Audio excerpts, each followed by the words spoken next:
Dzień dobry, cześć wszystkim. Dzisiaj mamy kolejną porcję newsów ze świata AI. Jest ze mną Kuba. Cześć Kuba. Cześć wszystkim. W ogóle wczoraj nagrywaliśmy materiał na temat tego, że zwolniono Sama Altmana ze stanowiska CEO w OpenAI, a dzisiaj okazuje się, że chyba wszystko może się zmienić. W zasadzie wczoraj w nocy to się okazało, ale tak dla ludzi, którzy nie znają może backgroundu, o co tutaj chodzi. 17, czyli w piątek, ogłoszono, że OpenAI ma zmiany w zarządzie. Bardzo oczywiście dyplomatyczna wypowiedź na temat tego, że zmienia się CEO. Mira Murati zostaje nowym CEO, a Sam Altman odchodzi. Główny z powodów, który był tutaj wymieniany, to to, że nie do końca był chyba szczery z Radą Nadzorczą, niespójna komunikacja, w ogóle jakieś wewnętrzne konflikty i to w tych ostatnich, najnowszych newsach się chyba potwierdza, jeżeli dobrze pamiętam, to też popraw mnie Kuba, jeżeli się mylę, ale rzeczywiście były pewne konflikty, ale nie do końca ze strony sama Altmana, ale no w ogóle wewnętrzne konflikty między nim a Ilią. Wygląda na to, że tak. Snuliśmy sobie na ostatnim live'ie różne potencjalne, prawdziwe powody. Mówiliśmy tutaj o różnych aferach, nawet na tle seksualnym, nawet mówiliśmy tutaj o aferach z wyciekiem danych. Z tego, co w międzyczasie też w ogóle się udało dowiedzieć, prawdopodobnie faktycznie tutaj chodziło o tą komunikację i tak jak powiedziałaś też i gdzieś tam zaznaczałaś na LinkedInie, którego oczywiście polecamy, bo fajne podsumowania wrzucasz, że właśnie takie może trochę między produktem, a między tą wizją powiedzmy researcherską, bo Lia, nie wiem czy tak się wymawia, jego imię, jest właśnie taką osobą odpowiedzialną za research i tutaj prawdopodobnie był tutaj tym punktem zapalnym właśnie, żeby zwolnić sama Altmana, więc faktycznie tutaj gdzieś ta komunikacja nie poszła w dobrą stronę. Tak, no i właśnie, ja też właśnie tak jak powiedziałeś, sobie zaczęłam analizować tą sytuację, rozpisałam cały timeline, no bo tutaj się bardzo dużo rzeczy wydarza i no najpierw w piątek, kiedy Ilia poinformował najpierw zaprosił go na spotkanie przez Google Meet, bardzo dostojnie swoją drogą, gdzie poinformował go o tym, że jednego zwalniają, że Rada Nadzorcza, która ma 6 osób, w tym sam Altman, Ilia i Greg Brockman i parę innych osób, które tam działają, podjęły decyzję większościową, a więc pewnie 4-2, że zostaje zwolniony. Potem Greg Brockman sam dostał informację, że jest usunięty ze stanowiska prezesa oraz, że sam Altman został całkowicie usunięty. No i Greg mógł zostać w zespole, aczkolwiek stwierdził, że dobra, bez sama Altmana to nie ma sensu, więc usuwam się z całej firmy. I nawet jest cały post na Twitterze na ten temat, gdzie on o tym pisze, jaka jest jego decyzja, z czego to wynikało, sam Altman komentuje i ty też fajnie, Kuba, wczoraj zwracałeś na to uwagę, że w ogóle bardzo oni się zachowują fajnie, pisząc o tym, jak lubią zespół, jak dużo im to dało praca w OpenAI, jak doceniają tą współpracę, więc z perspektywy Grega czy sama, ta komunikacja cały czas była mega, mega pozytywna i być może to teraz, mam wrażenie, wpłynęło na to, dzisiejszy mega news, że może sam Altman jednak wróci na stanowisko CEO. Myślę, że tutaj dużo to pokazało, zresztą zastanawialiśmy się na tym wczoraj, czy zespół ich poprze, czy jak to będzie wyglądało, no pewnie będziemy jeszcze o tym mówili, ale zespół ich ogromnie poparł, inwestorzy ich ogromnie popierają też. Tak. I bardzo możliwe, że tak już przechodząc do newsa, że będzie to największe zagranie Uno Reverse karty w historii technologii, bo jest takie doniesienie na razie oczywiście, że być może sam Altman powiedział, że to mógłby wrócić razem z Gregiem, jeżeli by usunąć całą Radę Dyrektorów, więc tutaj... No to interesting, to się robi naprawdę ciekawie. Okej, dobra, to tutaj w ogóle jest ciekawy news i ciekawy warunek. Jeszcze odnośnie tego, co tam po drodze się wydarzyło co do zespołu. Ja myślę, że to jest dzisiaj kluczowy wątek, bo wczoraj my tego wątku tak dobrze nie znaliśmy. W ogóle zapraszam Was do obejrzenia wczorajszego materiału też na moim kanale na Anna Pro i na programistyczne świry AI u Kuby. Natomiast co nowego dzisiaj? To, co jest ważne, to jak reaguje zespół. Wczoraj już wiedzieliśmy, że odeszło 3 Polaków, researcherów, profesor Jakub Paprocki, Aleksander Mądry i Szymon Sidor, którzy zaraportowano przez Reuters, że odeszli tuż po tym, jak sam Altman odszedł, ale okazało się, że to nie oni jedyni postawili taki ultimatum czy warunek, okazało się, że kolejne osoby też rozważają odejście i wręcz to zaczęło powodować tą rozmowę, że okej, to może jednak niech sam Altman wróci, bo zaraz nam ucieknie pół firmy, a Altman i Brockman już publicznie zaczęli pisać, że okej, to może my zaczniemy nowy biznes. Z drugiej strony... Tak trochę ci wejdę w słowo, ale... Ciekawe jest też to, że podobno oni już mają jakieś pierwsze finansowanie na nowy startup swój, więc mieli zajęty weekend. Tak, więc też się myślę, że się nie nudzili. Czy słyszałeś w ogóle, który to miał być biznes? Czy to miał być raczej konkurencja dla OpenAI, czy coś zupełnie nowego? Tak. Słyszałem, że miałaby to być, gdzieś nawet się pojawiła nazwa, nie pamiętam teraz niestety. Podobno, że już mają jakieś osoby, które po pierwsze powiedziały, że finansują, po drugie pracowników, którzy powiedzieli, że pójdą za nimi i po trzecie nawet przecież CEO Microsoftu powiedział, że generalnie oczywiście zależy mu na tym, żeby i zrobi wszystko, żeby wrócił, pewnie będzie mówić Sam Altman, ale generalnie go poprze w jakimkolwiek kierunku on pójdzie. Tak. Tak, i tu nawet było parę artykułów na ten temat, na Bloombergu była informacja, że okej, że wiemy, że jest trudna sytuacja, ale no zresztą po tym ostatnim wecie, o którym mówiłeś, że OpenAI Dev Day pokazał, że oni no naprawdę mają całkiem dobrą komunikację, dobrze z sobą żyją, więc to zwolnienie to chyba wydaje się być zaskoczeniem dla samego Microsoftu, ale też Microsoft no po prostu popiera sama Altmana jako osobę i że pewnie jeżeli będzie jakiś nowy startup, nowy venture, no to pewnie też w niego wejdą, więc to jest w ogóle szalenie ciekawe, co się teraz dzieje. Bardzo to jest ciekawe i w ogóle bardzo tutaj może przypomnijmy, jak wygląda struktura Microsoftu w OpenAI, bo to jest też myślę, że niezwykle ciekawe, bo zainwestowali już chyba bodajże 11 miliardów dolarów w OpenAI. To nie małe pieniądze. Są największym zdecydowanie współwłaścicielem, no mają 50% tak naprawdę firmy. Natomiast nie mają w ogóle ani jednego członka w Radzie Nadzorczej, ponieważ OpenAI chciało być niezależne od korporacji. To była jedna rzecz, którą powiedzieli, a drugą, którą powiedzieli, Microsoft fajna współpraca i w ogóle, ale jak robimy GPT-5, jak robimy ogólną inteligencję AGI, to nie dostaniecie jej pierwsi. Dostają ją wszyscy ludzie w tym samym momencie, wszystkie firmy w tym samym momencie. Więc bardzo chcieli być od nich niezależni, ale być może Rada Nadzorcza zapomniała, że bo powiedzmy, że Rada Nadzorcza tak na polskie warunki, tak? Przykładając, nad nią są jednak udziałowcy mimo wszystko, nie? No tak. No właśnie zastanawiam się, dlaczego jest ten konflikt między tym, że wydaje się, że Microsoft nie wiedział, co się dzieje, mimo że włożyli w to mega dużo hajsu, tak jak powiedziałeś. Tutaj zaszła jakaś mega szybka zmiana. W międzyczasie Microsoft jednak popiera Altmana, niezależnie w którą stronę pójdzie i też mamy na to dowody, w sensie tweety z internetu, które z jednej strony mówią, że po pierwsze sam Altman sam pisze, że ma już w głowie nowy pomysł, to na The Verge jest opisane, że że ma jakiś nowy pomysł, że jak już to właśnie z Gregiem i też tweety pokazały, że niezależnie od tego, co on zdecyduje, to najprawdopodobniej to będą go popierać ludzie z Microsoftu. Dokładnie. I to nie tylko jedna osoba, ale tylko cała masa osób, które pisały tutaj o wsparciu, więc tutaj cała masa tweetów, no i też memów i grafik na ten temat. Mi się najbardziej podoba to, że Sam Altman returning to OpenAI after a days is like Steve Jobs returning to Apple after 12 years, but for the TikTok generation.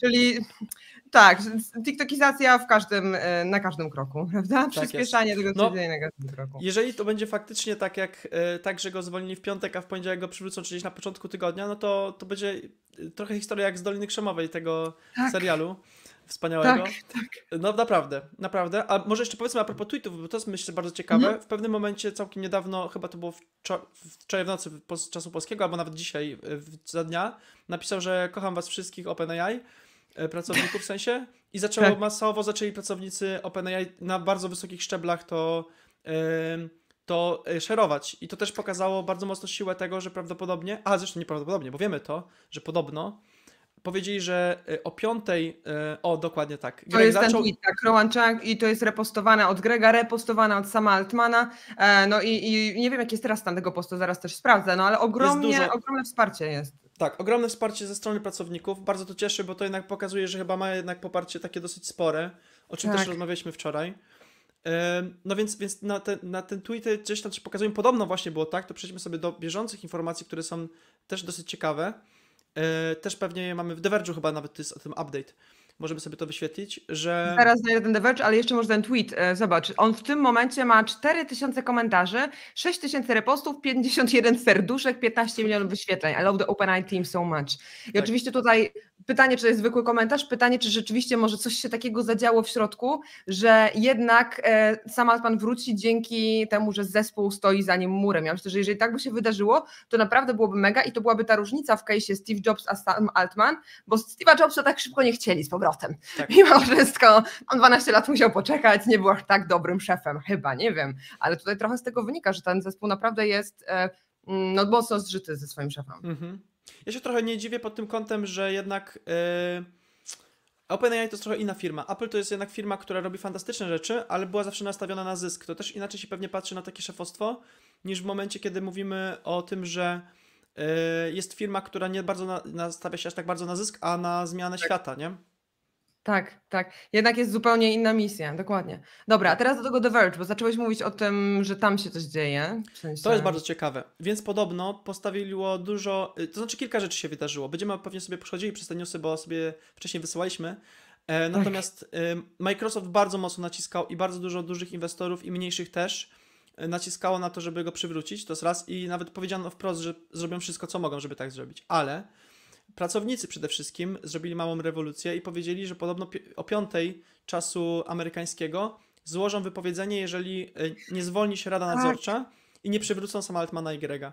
I teraz, co ciekawe, nie przyszli na tę rozmowę o 5, powiedzieli, że to zrobi ta Rada Nadzorcza, powiedziała, że, przepraszam, Rada Dyrektorów, mówmy tak poprawnie. No, to tak na polski tak tłumaczyły trochę po naszemu. Tak, dokładnie. Ale Rada Dyrektorów w każdym razie powiedziała, że okej, zgadza się, że pękła, ale nie przyszli na to spotkanie. I do teraz nie wiemy, co dalej jakby generalnie. Jest to bardzo ciekawe. No właśnie to jest ciekawe, czyli był deadline, a oni tak naprawdę go przegapili, olali, zapomnieli, nie wiem. Zgodzili się podobno wstępnie. No właśnie i ponoć po prostu nie przyszli na to, nie? No dziwna sytuacja bardzo. To jest prawda. Ja myślę, że oni trochę będą spaleni w świecie technologii, jeżeli oni sobie pozwolą nadal tak. A przypominam, że te wyraźnie nadzorcze to są między innymi dyrektor czy CEO Quory chociażby, tak? To są takie postacie, które są dosyć istotne. I myślę, że jak nie im się są tak no-name'y, prawda? To nie są no-name'y, to są jednak osoby, które no mimo wszystko no gdzieś tam coś znaczą w tym świecie IT, ale o samym w ogóle Ili też wczoraj, wiesz, w nocy jeszcze, okazuje się, że się pojawił dokument w internecie, który był przez The Guardian publikowany. Ili the AI Scientist Shaping Our World. No pięknie, idyllicznie i w ogóle, ale dosłownie 2 tygodnie temu widać było, że no pojawił się taki case, jest tylko o nim w ogóle cała historia. Nie obejrzałam całej, bo już padłam ze zmęczenia czytając newsy, natomiast ewidentnie tutaj on no jest ważną osobą w tym zespole.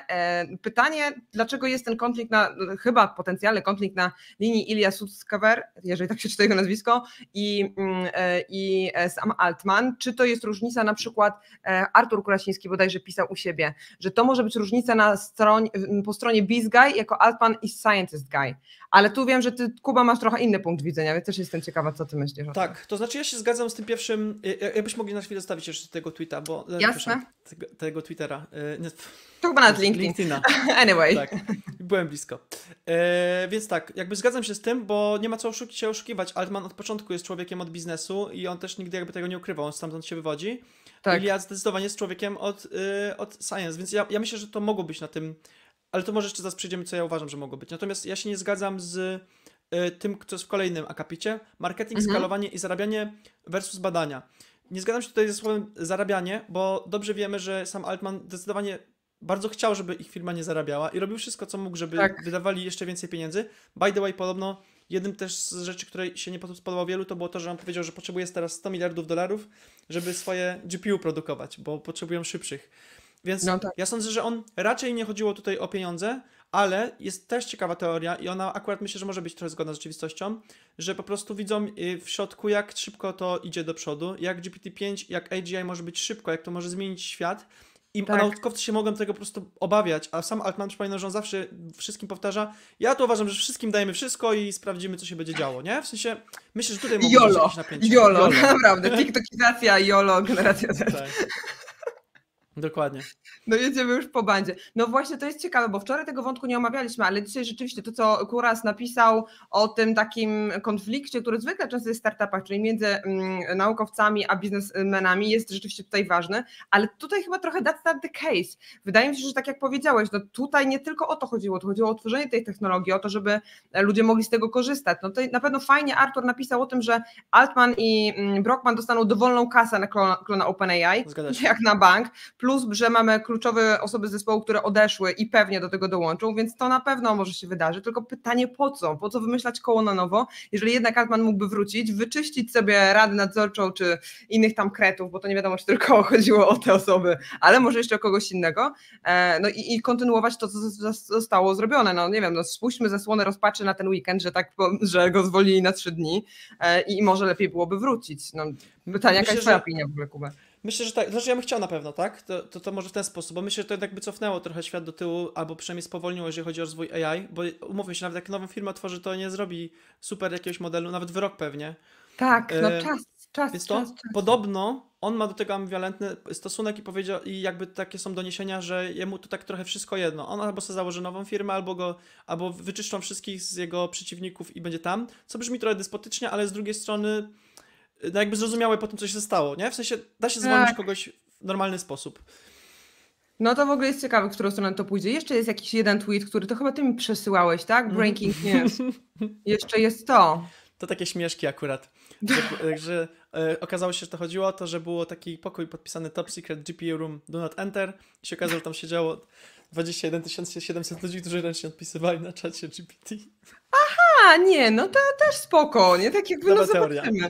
Ale w ogóle a propos tego rozwiązań, tak jak mówiłeś, że będzie tworzona, to jest myślę też może element do konfliktu, czyli że jest tworzona tak generalna sztuczna inteligencja, nie wiem czy dobrze to przetłumaczyłam na polski, popraw mnie, jeżeli się mylę, ale chodzi o taką sztuczną inteligencję, która będzie performowała lepiej niż człowiek. No już są w pewnych obszarach lepiej performuje niż człowiek, ale podobnie albo lepiej niż człowiek, jeżeli stworzymy to EGI. No więc pytanie, czy tam też o to nie poszedł konflikt? Myślę, że bardzo mocno. Ja przypomnę, że przed tym, co się stało, jednak kilka dni wcześniej, to był pierwszy raz, kiedy zaczęto tak bardzo mocno mówić o tym, że tak pracują nad GPT-5 i tak wiedzą, że są w stanie już zrobić AGI w jakimś skończonym czasie. Nie podaję żadnego timeline'u. No, nazwę, brawo. Ale tak, nie, AGI. Tak, dobrze powiedziałaś chyba. No w każdym razie tak, zaczęto o tym bardzo dużo mówić i myślę, że tutaj te napięcia mogły jednak być gdzieś z tej strony. No to jest racja. A tu wiesz, możemy sobie zgadywać, nie? No dobra, to jak tak, dajcie znać w komentarzach, bo my dosłownie jeszcze ze 3 minuty chcemy pogadać i zobaczymy, co dalej się wydarzy, no bo zaraz pewnie wyjdą nowe newsy, ale dajcie znać w komentarzach, co chcecie wiedzieć, jakie są wasze przemyślenia, co wy myślicie, że było powodem do aktualnej sytuacji. Widzę, że ogląda nas kilkanaście osób, łącznie kilkadziesiąt przywinęło się przez tego live'a, więc widać, że ludzie w niedzielę też czytają newsy. Więc dajcie znać w komentarzach, co o tym myślicie, a my jeszcze może spróbujmy, Kuba, podsumować, jakie są możliwe 3 kroki. Ja o tym na LinkedInie napisałam, ale może tobie najpierw dam głos. Co ty myślisz, że się wydarzy dalej? No mamy kilka możliwości. Ja się w ogóle podpisuję po tym, co napisałeś na LinkedInie i myślę, że są takie scenariusze możliwe. Więc albo mamy taką możliwość, ja bym tak sobie tego chciałbym, naprawdę czekam na serial Netflixa na ten temat wtedy, że wyciągnie tą kartę Uno Reverse i zrobią po prostu to, co dużo osób sugeruje, że się faktycznie dzieje, że po prostu zadzwonił do nich Microsoft, zadzwonili inwestorzy, powiedzieli, dobra, to teraz trzeba zrobić rewoltę. No Swoją tak. drogą tam jeszcze takich kilka ciekawostek, tylko została zwolniona w tym samym dniu, ale o tym się nie mówi, osoba, która była odpowiedzialna za przygotowanie prezentacji dla właśnie dla Rady, między innymi, czy dla inwestorów i to też taka ciekawostka. Jedna osoba, która się zajmuje kontaktami z deweloperami, on był teraz na tym DVD-u bardzo mocno aktywny, usunęła ze swojego opisu na Twitterze od kilku dni już nie ma tej informacji, czy od 2 dni. O wow, no to Więc tam widać, że generalnie jest grubo, więc być może tak, rewolucja plus ci inwestorzy, plus w ogóle ponoć zagrozili w ogóle pozwami do Rady, bo to po prostu według nich godzi w interesy inwestorów, co jakby jest dość oczywiste. Ja przypomnę, może dla kontekstu, mało kto o tym mówi, to powinniśmy to powiedzieć. OpenAI było na dniach podwojenia wyceny swojej firmy do 80 miliardów dolarów.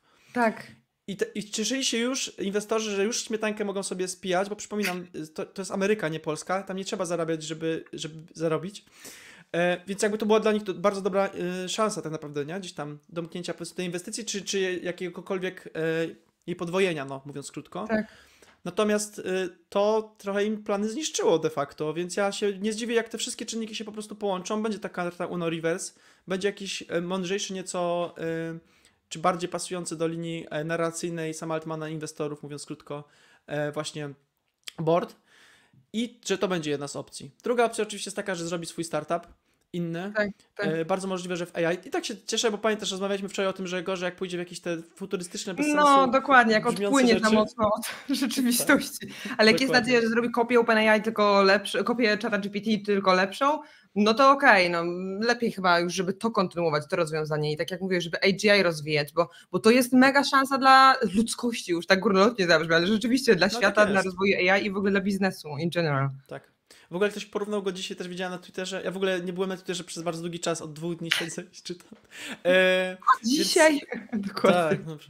Naprawdę. I że on jest takim trochę współczesnym Oppenheimerem i wiem, że to jest takie trochę przesadzone, ale jakby się nad tym zastanowić, no faktycznie robi coś takiego, co zmienia bardzo dużo. Z drugiej strony nie jest to takie jasne, czy jest normalny, czy nie. Tacy ludzie są ciekawi. Ale widzę, że All Right komentuje, że nie tylko, że będzie All Right, ale że dla Microsoftu odejście Altmana to problem. No tak, no to w różnych kontekstach. Z jednej strony właśnie, tak jak mówiliśmy, lubią się, co było widać na konferencji, z drugiej strony rzeczywiście, no, to chyba Reuters i Bloomberg o tym pisał, że no ta wycena robi się problematyczna, kiedy jego nie ma, no bo same zmiany w ogóle w zarządzie powodują, że no ciężko jest określić, jakie są kolejne kroki w OpenAI i ciężko jest określić, jaka będzie wycena przy takich turbulencjach. No plus, no wiadomo, sytuacja gospodarcza nie jest jakaś mega kolorowa, im szło do przodu, ale jeżeli uwzględnimy do tego cały kształt ekonomiczny, który jest, no to się okaże, że no to jest ogromna zmiana. To nie jest tak, że sobie wywalimy jednego gościa i żyjemy nadal. No nie. No tutaj to jest cała lawina zdarzeń, która powoduje, że ta jedna decyzja może wpłynąć mega na, nie tylko na firmę tą, ale na rozwój startupów, na gospodarkę, na Microsoft, cała masa różnych czynników. No więc ciekawie, zdecydowanie. Czyli dobra, czyli może... Jeszcze raz? Ciekawe, co będzie jutro. To właśnie tak się zastanawiam, czy jak jutro się obudzimy, to nie będzie jeszcze jakiegoś jednego case'u. Ale dobra, czyli tak, jedno potencjalne rozwiązanie, że on wróci, to jest jedno rozwiązanie, czyli że przeproszą, mea culpa, uderzą się w pierś i dobra, wróci sam Altman do stanowiska. Pytanie, kto z nim wróci, czy wszyscy, czy już inni nie będą mieli siły na te kłótnie, ale być może pewnie cały zespół. Skoro tak stoi za nim murem, to zakładam, że cały zespół by za nim wrócił. Druga rzecz, że nie wróci i założy jakiś inny startup, inne rozwiązanie i to nawet na dniach, bo to nawet nie trzeba będzie pewnie długo czekać.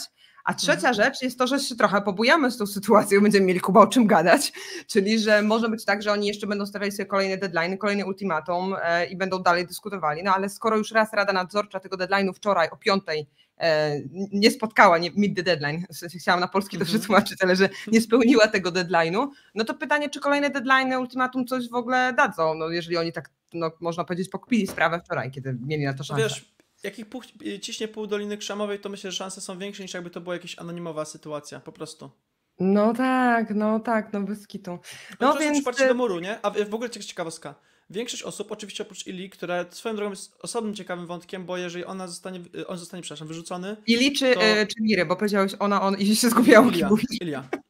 A, jeżeli zostanie wyrzucony, ale też taka była informacja, że zaczął ten przewrót, więc powinien zostać wyrzucony, to szkoda, bo on był bardzo ważną tam osobą, jak sama powiedziałaś.